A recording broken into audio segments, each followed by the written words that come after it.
bem, senhoras e senhores, sejam todos bem-vindos a mais um vídeo aqui no canal do Contador do Trader. Eu quero falar sobre mercado futuro. É bem provável que vocês entendam como day trade, né? Mas o day trade não é operar mercado futuro, tá? Então eu operei muito mercado futuro. Nossa, como eu gostava de operar o mercado futuro. Eu fico triste porque hoje a minha realidade de vida, a minha realidade profissional, com todas as demandas que eu tenho, eu não consigo operar tanto como eu operava antes, né? Antes eu perdia a manhã inteira operando. E eu operava dólar cheio, mini dólar, índice cheio, mini dólar. Eu utilizava muito do fluxo, eu gostava muito de ver o fluxo. Queria ter me aprofundado mais no fluxo, mas operava sempre no gráfico. Então, eu não me considerava nem um cara do fluxo e nem um cara do gráfico. Eu me operava um aprendiz que ficava tentando pegar o melhor dos dois mundos. Gostava muito de abrir posição no gráfico, então tinha ali... não gostava muito de médias móveis, então eu utilizava uma ou duas médias, padrão de candle. E aí eu botava a minha ordem, mas eu só colocava a minha ordem olhando o fluxo.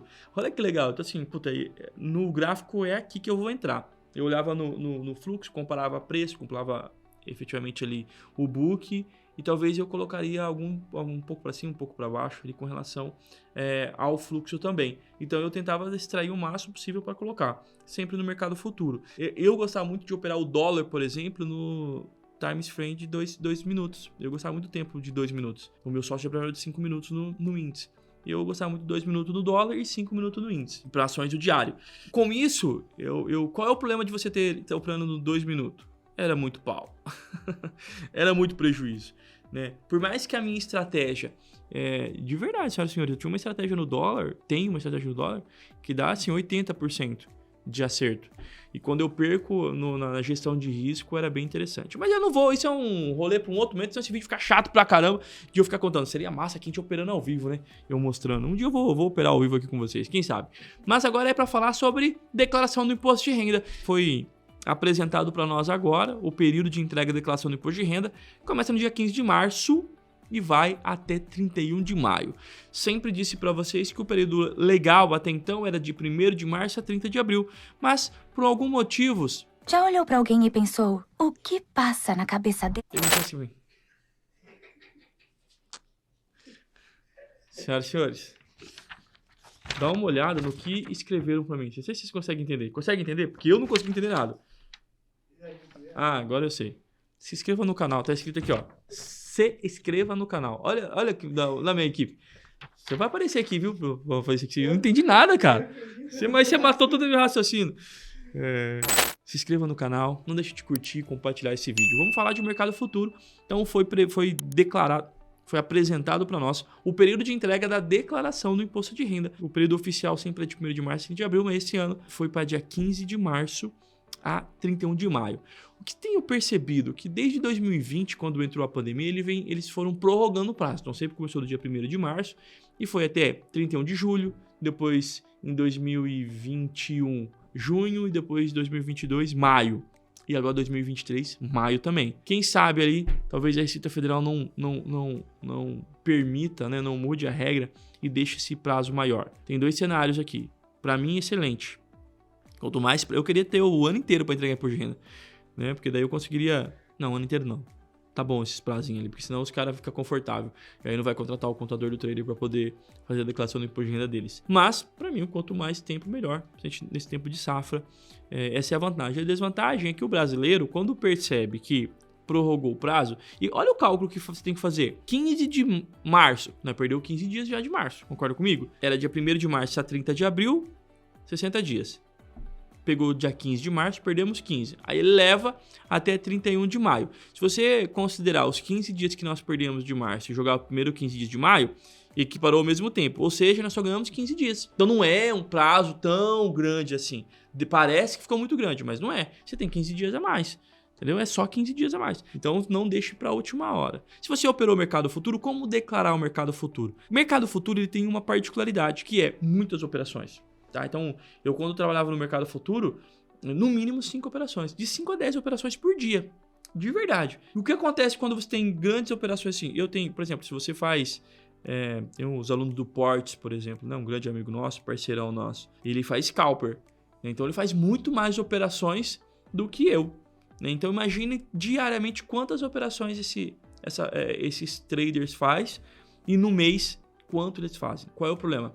Que é um acúmulo de trabalho. No mercado futuro você tem que casar suas operações para fins de apuração, para fins de declaração. Então toda operação se encerra, você tem que encontrar um resultado dela ali. Então diário, semanal e mensal, principalmente o mensal, para você identificar qual o resultado, quantas operações, qual o resultado, se é positivo, se é negativo, quanto imposto de renda foi retido na fonte, para que você possa levar isso de janeiro a dezembro controladamente para poder entregar a declaração do imposto de renda. Lá na declaração do imposto de renda, na ficha de renda variável, Day Trade, tem lá o mercado futuro. E aí você vai informar a sua movimentação de janeiro a dezembro. Exatamente isso, mês a mês. Percebe então que por conta de muita demanda, muitas operações que você faz pela estratégia que o mercado futuro e o Day Trade, eu tô falando mais do Day Trade mesmo, tá? O Day Trade estratégia, né? O Day Trade modalidade, abertura e fechamento de posição no mesmo dia. Então é muito mais trabalho a se fazer.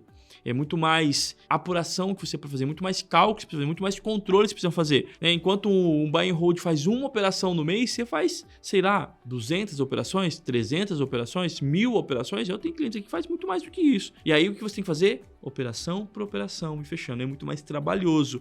E você precisa fazer isso para ter o montante de informações no mês de ganho, de perca, de imposto de renda retido na fonte, de imposto pago, de prejuízo, para poder levar na declaração do imposto de renda, mas isso mês a mês. Lá na declaração do imposto de renda, o prejuízo se leva com saldo negativo e os seus ganhos você leva com saldo positivo. O próprio software já vai demonstrar no positivo o quanto de imposto você deveria ter pago naquele mês.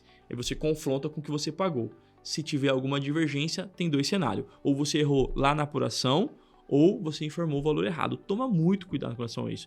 Uma outra dica que eu te dou é preencha todo o mês de renda variável do mercado futuro e imprime, ou vai ticando, ou vai conferindo, sabe? Olha 1, 2, 3 vezes para você ter a certeza que os valores que estão lançados são exatamente aqueles que você apurou. E considere-se também uma validação daquilo que você apurou, para que as informações também estejam corretas para aquilo que a corretora vai informar e que a B3 vai informar em seu nome.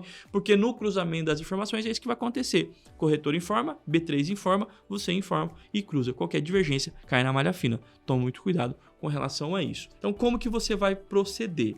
Primeiro, as notas de corretagem, o extrato, para que você possa considerar as suas operações. Outra situação que é importantíssima, de suma importância, é o imposto de renda retido na fonte, principalmente para o day trade no mercado futuro, que é bem provável que os prejuízos fazem parte de um nível bem considerável, né? Se você parar a pensar, você mais perde do que ganha no day trade.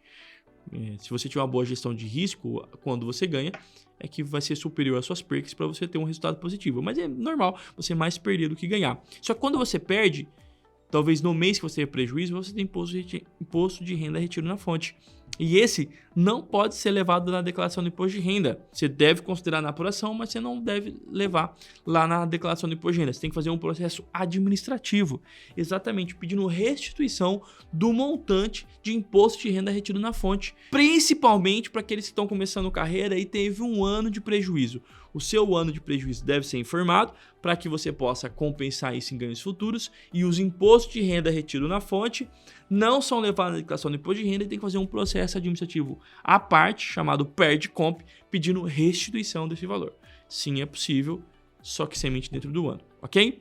Então você leva um ano inteiro para pedir restituição, leva um ano inteiro para poder entregar a declaração do imposto de renda. Se for prejuízo, para poder compensar em ganhos futuros, ou validar a compensação que você já fez. Se for ganhos, para verificar se o imposto que foi pago correto, se for devido ou se tem alguma divergência. Beleza, senhoras e senhores? Não esqueça de se inscrever no canal, curte e comente. Um grande abraço e até a próxima.